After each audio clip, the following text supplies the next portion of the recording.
Good morning বন্ধুরা, কেমন আছো? আশা করছি সবাই ভালো আছো। ঈশ্বরের কৃপায় যে যেখানে আছো সুস্থ আছো। আমি প্রিয়াঙ্কা, আমার চ্যানেলে তোমাদের জানাই অনেক অনেক স্বাগত, অনেক অনেক শুভেচ্ছা। তোমাদের ভালোবাসায় অনেক আপ্লুত আমরা। আশা করব তোমরা আমাদেরকে এরকম আরও ভালোবাসা দেবে। চলো আজকের ভিডিওটা তোমাদেরকে সঙ্গে করে নিয়ে এখান থেকে শুরু করলাম। আই হোপ ব্লগটা খুব ভালো লাগবে। ভালো লাগলে একটা করে লাইক করতে ভুলো না, চ্যানেলটা সাবস্ক্রাইব করে পাশে থেকো। আজকে কর্মব্যস্ততার এমন একটা দিন, আজ হচ্ছে সোমবার, সপ্তাহের প্রথম দিন। সবাই যে যার কর্মে ব্যস্ত, আর আমিও কিন্তু সকাল থেকে নিজের সংসারের প্রতি দায়িত্ব পালন করতে ও কর্তব্য পালন করতে ব্যস্ত হয়ে গেছি। আজকে মেয়ে স্কুলে যায়নি, মেয়ের শরীরটা ভালো না, তো ওকে জন্য স্কুলে পাঠায়নি। গতকাল রাত্রিরেই একটু জ্বর জ্বর ভাব লাগছিল, ওদেরকে সাথে সাথেই ওষুধ দেওয়া হয়েছে। তাছাড়াও মেয়ের পেটটা ভালো না, কদিন ধরে না বলছিল মা পেটটা ব্যথা করছে। যাই হোক, কোনো খাওয়ার জন্যই অবশ্যই হয়েছে কিছু, নয়তো ফট করে পেট খারাপ তো সহসা সবার হয় না। এবার ওকে সকালবেলা আমি দেখো একটু পড়তে নিয়ে বসিয়েছি, যেহেতু সকালবেলা স্কুলে যাইনি। ঘুম থেকে উঠে নিজের পাশি কাজকর্মগুলো আগে সেরে নিয়েছি, আর এক কাপ চা নিয়ে ওকে পড়তে বসিয়েছি। এর মধ্যে বর গেছে বাজারে, বাজার করে দেখো কত কি মাছ নিয়ে এসছে। যেন আমার বর না আগে আরও অনেক মাছ আনতো, মানে একদিনে প্রায় 7-8 রকমের মাছ আনতো। এমনও দিন গেছে যে ফ্রিজে রাখার জায়গা নেই, একদিনে দুটো করে মাছ আমাকে করতে হয়েছে। কিন্তু এখন না বলে বলে না ওকে না অনেক কমিয়েছি। জানো তো, এই ফ্রোজেন মাছ না আমার বেশি দিন খেতে একদমই ভালো লাগে না। বাট এই যে মাছকে ফ্রোজেন করে রাখা হয়, কিছু করার নেই, কারণ প্রত্যেক দিন আমার বরের টাইমও নেই যে প্রত্যেক দিনের মাছ প্রত্যেক দিন নিয়ে আসবে। যখন জীবনে প্রথম সংসার শুরু করেছিলাম, বিশ্বাস করবে না, ও প্রত্যেক দিন বাজারে যেত। সকাল হলেও প্রত্যেক দিন ঘুম থেকে উঠে বাজারে যেত, বাজারে গিয়ে মাছ নিয়ে আসতো। আর এখন ইদানিং কিছু বছর যাবৎ, মানে বিশেষ করে ফ্রিজ আসার পর আমার সংসারে এরকম ফ্রোজেন করে জিনিস কিন্তু রাখা হয়। তবে হ্যাঁ, সিঙ্গেল ডোর ফ্রিজ আমার যখন ছিল তখন কিন্তু অতটা মাছ আমি রাখতাম না, কারণ যেহেতু বরফ জমে যেত, তো তার জন্য আমার খুব ছাড়াতে অসুবিধা হতো। তখনও পর্যন্ত আমার বর ডেলি বাজারে যেত মাছের জন্য। হয়তো সবজি বাজারটা করে রাখতো, সপ্তাহে কিছুদিন চলে যেত, বাট মাছের জন্য কিন্তু আমার বর ডেলি বাজারে যেত, যেটা এখন আর যায় না। আর এখন তো আমার ডবল ডোর ফ্রিজে কিন্তু ওই বরফের হওয়ার সমস্যাটা এখনটা অনেকটাই কমে গেছে। তো সেই কারণে ও কিছু দিনের বাজারটা করে রাখে। আর মেয়েকে নিয়ে সকালবেলা স্কুলেও যেতে হয়, সেইটা তাড়া থাকে। যাই হোক, এখন তো শর্টের যুগ, আর এখানে অনেক ধরনের মাছই নিয়ে এসছে। তাও বলতে গেলে দেখো, ইলিশ মাছ নিয়ে এসছে, একটা ছোটো ইলিশ মাছ, কিন্তু মাছটা খুব ভালো, জানো তো। মাছটা আমি হাত দিলাম তো, মাছটা বেশ টাইট আছে, ভীষণ ভালো। আর প্রথমে যেটা দেখলে সেটা তো রুই মাছ। পেটিটা আর মাথাটা আমি আলাদা রাখলাম, ওটা আমি আলাদা একদিন করব। আর গাদার পিসগুলো আমি আলাদা রেখেছি। এর মধ্যে আছে কিছু পাবদা মাছ। তবে আগের বারে যে মাছটা এনেছিল, গত সপ্তাহের মাছটা ছিল খুবই ছোট ছোট। এবারে মাছটা অনেক বড় বড়। দুদিন করব।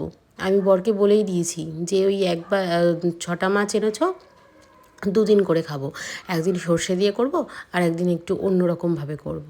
তো যাই হোক, আর এখানে নিয়ে এসেছে চিকেন। তো চিকেন রান্না হয়েছে। আর সত্যি কথা বলতে কি, আমার না আজকে না মাছ খাওয়ারই খুব ইচ্ছে ছিল, মনটা মাছ মাছ করছিল। হ্যাঁ জানি, নিজের জন্য দুটো মাছ করতেই পারতাম, যে কোনো দুটো মাছ, বাট কী বলো তো, সংসারটাকে তো বুঝে চালাতে হবে।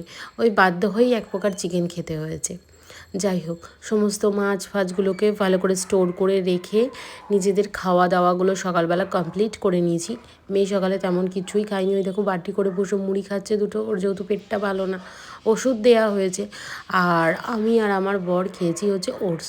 আমার সকালবেলা সত্যি কথা তোমরা জানো, তোমাদেরকে এর আগেও ব্লগে বলেছি, আমার না ওটস না হলে সকালে চলে না। আর ওটস খেলে সারাটা দিন পেটটা খুব ভালো থাকে, যেটা আমি আমার মেয়েকে খাওয়াতে আজ পর্যন্ত পারলাম না। তো যাই হোক, এখন ও খাচ্ছে বসে বসে মুড়ি, আর আমি ঘরটা একটু পরিষ্কার করে নিয়েছি। ঘর ঝাড় দেয়া সমস্তটাই সকালবেলা হয়ে গেছে। আমাকে তো প্রথমেই ব্লগের শুরুতে তোমরা দেখেছো, একদম বিছনাপত্র তোলা সমস্তটাই কমপ্লিট করে নিয়েছি। এই ঘরটা মোছাটাই বাকি ছিল। আর মাংস ধুয়ে সবজি কাটা টাটা সমস্ত কাজকর্ম কিন্তু শেষ। জাস্ট এসে ভাতটা বসাবো আর রান্নাটা করব, মানে ওই মাংসের ঝোল ভাত। আর মাংস হলে না আমার মনে হয় না তেমন একটা আর কোনো পদ লাগে। দেখো, আমার ঘরে তো আর লাগে না, কারণ আমাদের ঘরে ওই এক মাংসের ঝোল দিয়েই 3 জনের হয়ে যায়। মাংসের ঝোল ভাত আর তেমন কিছু লাগে না। আর যদি হয় মাঝে মধ্যে হয়তো একটু উচ্ছে সিদ্ধ দিই, কারণ আমার মেয়ে আবার তো উচ্ছে খেতে চায় না তেমন একটা, তো তার জন্য ওই উচ্ছেটা সিদ্ধ দিই। তো ওই মাংসে লোভে লোভে যাই হোক খেয়ে নেয়। এইভাবেই বাচ্চা থাকলে ঘরে খাওয়াতে হয়, কিছু করার নেই। বাচ্চারা তো খেতেই চাইবে না, কিন্তু ওদেরকে তো আমাদেরকে খাওয়াতেই হবে, আমরা বড়রা বুঝে বুঝে ওদেরকে খাইয়ে দিই। তো যাই হোক, এখানে দেখো ঘর টর মুছে এবার চলে এলাম স্নান টান করে। মেয়ের মুখটা খুব শুকিয়ে গেছে, মাথাটাও ওকে ঘষিয়ে দিলাম। কেন জানো তো, সোমবার তো ওর ছুটির দিন, আর মঙ্গলবার, আগামীকাল মঙ্গলবার থেকে তো ওর আবার জিমনাস্টিক ক্লাস থাকে, আর জিমনাস্টিক ক্লাসে গেলে মাথায় যে কী ধুলো হয়, এই দুদিন অন্তর অন্তর ওকে আমাকে এবার শ্যাম্পু করাতে হবে। শীতকালে যাওয়া যেমন তেমন মাথায় রুমাল টুমাল বাঁধা থাকে, কিন্তু এই গরমকালে প্রচণ্ড মাথায় ধুলোটা হয়, তো খুব সমস্যা হয়ে যায়। তো যাই হোক, এখন আমি ওর মাথাটা একটু আঁচড়ে দিলাম। আর ওর মুখটা মানে একদমই ভালো লাগছে না, চোখ মুখটা শুকিয়েই গেছে, সকাল থেকে তেমন একটা কিছু খায়ও নি, তো তার জন্য আরও বেশি শুকিয়ে গেছে। ওকে রেডি করে আমি নিজে রেডি হব, নিজে রেডি হয়ে যাবো হচ্ছে রান্নাঘরে। ওই শুধু মাংসের ঝোল ভাত, বেলা যেন অনেকটা গড়িয়ে গেছে, প্রায় 1:45, কিন্তু কিছু করার নেই, ওই যে মেয়েটাকে তো দেখতে হবে। এদিকে মেয়েকে দেখছি সকাল থেকে, এদিকে সংসারের কাজও করছি, আবার মেয়েকে নিয়ে একটু পড়তেও বসেছি। ওই দেখো ভালো লাগছে না বলে শুয়ে পড়লো, পেটটা বা কেমন করছে মা বলে আমাকে শুয়ে পড়লো। তো চলো আমি একটু রেডি হয়ে নিই, তারপরে কিন্তু করবো হচ্ছে রান্নাবান্না। আর রান্নাঘরে গিয়ে মেয়ে আমার কি কাণ্ড করে সেটাই তোমরা আজকে দেখবে। সারাদিন বাড়ি থাকলে শরীর খারাপ থাকুক আর যাই থাকুক, দুষ্টুমিটা ওর করা যায়। আর সত্যি কথা বলতে কি ভালোও লাগে জানো তো, বাড়িতে যদি একটা বাচ্চা থাকে না, সে ছেলে হোক আর মেয়ে হোক, আমার কাছে দুজনেই সমান, আমার কাছে আর ওর বাবার কাছে দুজনেই সমান। ছেলে হোক আর মেয়ে হোক, যেই থাকুক না কেন, একটা বাচ্চা, মধ্যে কথা একটা বাচ্চা থাকলে না বাড়ির পরিবেশটাই থাকে অন্যরকম। চলো আমি রেডি হয়ে গেছি, যাই এবার রান্নাঘরে। রান্নাঘরে গিয়ে একটু রান্নাবান্না করি, নয়তো দুপুরবেলা রাত্রেবেলা খাবো কি, একবারই ভাতটা করে রেখে দেবো, রাত্রেবেলা শুধু একটু রুটি করবো আমার জন্য। আমি তো রাতে ভাত খাই না, আমি রাতে রুটি খাই, কারণ আমার রাত্রেবেলা রুটি না খেলে হয় না। আমার সারাদিন আমার ওই 2-3 বেলা করে ভাত খেতে একদমই ভালো লাগে না, ভাত মানেই আমার কাছে একবেলা। কিন্তু জানো, বিয়ের আগে বা বিয়ের কিছু বছর পরেও মানে একটা টাইম ছিল ভাত ছাড়া আমার চলতো না, আর আজকাল আমার রুটি ছাড়া একদমই চলে না। তো আমার রান্নাঘরটা কতটা ছোট তোমরা মোটামুটি আমার ভিডিওতে বুঝতেই পারো। দেখো এখানে আমি রান্না করছি, আর এই যে আমার মেয়ের কাণ্ড দেখো, এইখানটা বসে আছে, ও এখানটা বসে আছে, ঠিক মানে স্পেসটা তোমাদের দেখায়, এইখানে রান্নার টেবিল, আর এই যে এই একদম এইখানে, মানে আমার 2 হাতের মধ্যে ও বসে আছে, না আমি নিজে পারছি নড়তে, না পারছি চড়তে, ঠিক আছে। আর ও এখানে বসে আছে নাকি, ও নাকি কষা খাবে। আমি ওকে অনেকবার বলছি তুই ঘরে যা, আর আজকে পেট ভালো না, ও নাকি তাও চিকেন কষা খেয়েই ছাড়বে। ওর জন্য ও এইখানটাতে ঘাপটি মেরে বসে আছে, যতক্ষণ না দেবো ততক্ষণ বসেই থাকবে। আবার দাঁত বের করে হাসছে, দেখো অবস্থা, দেখো অবস্থা, দেখো দাঁত বের করে হাসছে। সকাল থেকে আজকে কিছু খায়ও নি তেমন একটা, চিকেন কষার জন্যই।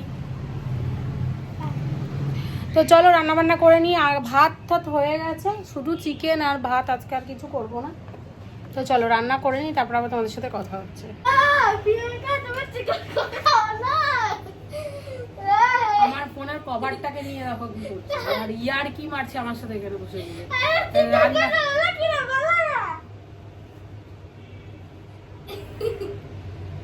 এখন পড়তে বসতে দাও, কান্না জুড়ে দেবে, পড়তে ভালো লাগে না আমার, এই না সেই না, কত নাটক পড়তে বসালে, আর এখন ফাজলামি মারতে বসেছে আমার সাথে, ফাজলামি। দেখেছো, দেখো কেমন ফাজিল, বাড়ি ওর পেট ব্যথা হয়ে গেছে, ওই এত এন্টারটেনমেন্ট করছে আমাকে যে ওর পেট ব্যথা হয়ে গেছে। ও বাড়ির বাইরে থাকলে আমার কাজ তাড়াতাড়ি হয়, আজকে আমার বেলা 2:30 বাজে এখনো পর্যন্ত এই রান্না হচ্ছে। ও বাড়ি থাকলে মানে আমার কাজ বাজ মাথায় উঠে যায়, সমস্ত কাজ সব দিক থেকে।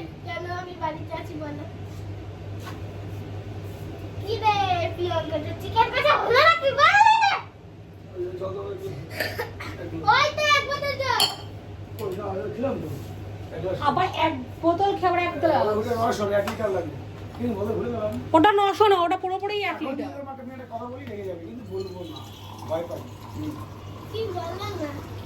আমি পারবো না, তো বেলা হয়ে গেছে, আমার ভালো লাগছে না।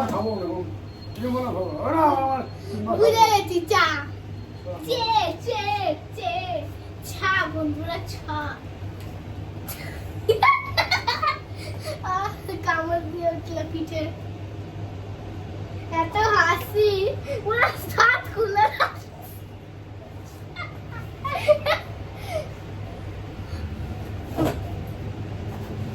আমি এতই চলে যাচ্ছি কাল আজকে খেয়ে যাবো।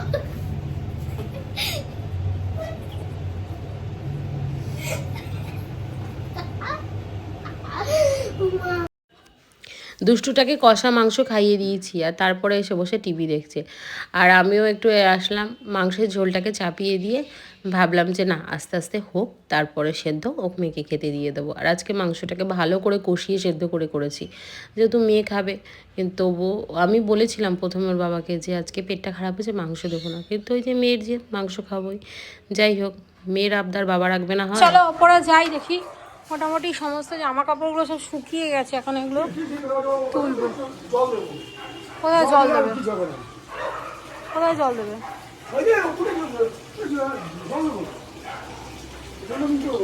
আরে এই বালতির এটা কিন্তু মেলা হয়নি, এটা তখন জায়গা পাইনি দেখে মেলেনি।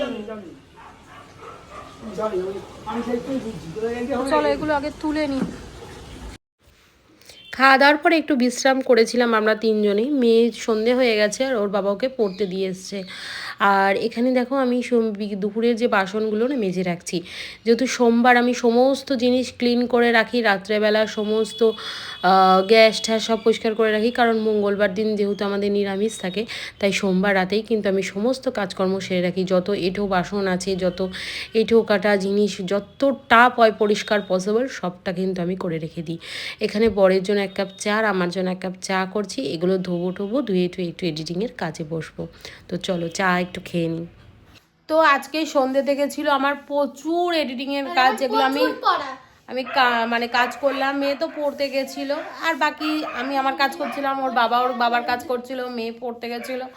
9টার সময় এলো, ওকে খাওয়ালাম দাওয়ালাম, এখন নিজেরা খাবো। ওর খাওয়া দাওয়া হয়ে গেছে, স্কুলের বইপত্র সমস্ত গুছানো হয়ে গেছে, কালকে স্কুল যাবে।